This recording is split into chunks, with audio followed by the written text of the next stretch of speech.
Mamadou Mohamed Ndiaye. jërë ngeen jëf hôpital Amadou Sakhir Mbaye bu Louga di fa asu soxna faatu juróom-benni sage-femme ya fa newoon kerak ba muy faatu ñeent ña ñoo nga ca kaso ba xibaar baa ngi ci xët mu njëkk l'Observateur ubbil yéenekaay bi Ami Sène Ndeye Khady Lo Ndeye Faty Gueye ak Penda Diack ñooy ñeenti sage-femme yi ñu mandat dépôt démb ba jël leen yóbbu ca kaso ba àllarba ñaar fukki fan ak juróom-ñaar ci weeru avril Observateur nee nañu ci la ñu war a janoo ak àttekat bi yeneen ñaari sage-femme yi des di Ndeye Fatou Seck ak Ngone Ndiaye ñoom demuñu kaso liberté provisoire la ñu leen may li ko waral yéenekaay bi nee nañu moo di am nay xibaar yu jege lool enquête bi yu leen wax ne donte ba musiba ma di xew ñoo nga woon ci l'hôpital ba waaye ndem si yàlla astu soxna bokkuloon ci malade yi ñu doon toppatoo terewul nag ñoom ñëpp mu di ñeenti sage-femme yi ca kaso ba ak ñaar yi amee liberté provisoire ñoom ñëpp ñooy àndandoo taxaw ca kanamu àttekat ba mercredi 27 avril non assistance à personne en danger di nit ku nekk ci fit na nga mën koo xittali ba noppi di ko seetaan yéenekaay bi nee nañu lii bokk na ci tuuma yi ñu leen di toppe ñu topp wax ji ba tey ci journal La Tribune Direct News journal L'Info L'As yéenekaay ak Libération ñoom it ñi ngi ñuy xibaar ci seen xët yu njëkk ne sage-femme yu hôpital Amadou Sakhir Mbaye bu Louga roñ nañu leen yóbbu kaso juróom-benn lañu ñeent ña prison lañu fanaan lise ko nañu ñaar ña ca des li tax ba demuñu kaso ànd ak seeni natango moo di dañoo tollu diggante maanaam dañoo ëmb ba ci seeni nopp Le Quotidien bind ci xëtamu njëkk ne mbirum asu soxna yéegal na température bi teg nañu loxo juróom-benn sage-femme ba mandat dépôt ñeent ña ci jamono joojit yéenekaay bi mi ngi ñuy wax ne ñoo ngi jëm ci ñetti fan yu santé bi nara sooxee ci réew mi muy tey di suba di ginnaaw suba L'Observateur xëy ko dëggal ci xëtamu njëkk dañuy wax ne syndicat yi jaboote travailleurs de la santé yi ñoo yëngoo ko yëngal ci diirub ñetti fan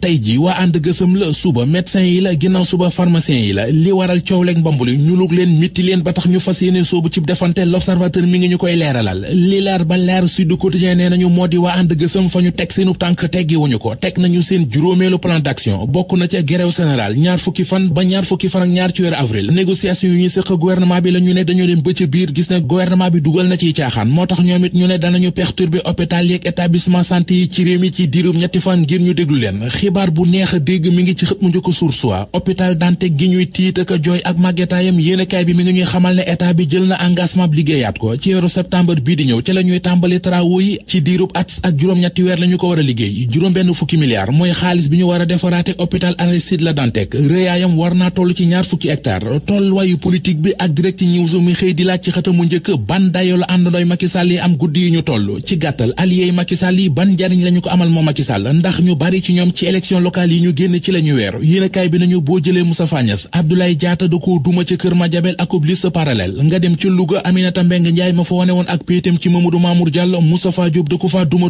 yu métti ca Kees waxuma la Idrissa Seck ma ñu fa toroxal ba ca biir bureau de votam waaye mbër mu fa parti réew mi sampoon rek ci jóg faxasu te muñ ca nga mujj ñu mujjee journal La Tribune moom li ko jaaxal te mu bëgg koo xam moo di kii di Abdoulaye Baldé lan moo ko tëyee ba léegi ci biir Benno Bokk Yaakaar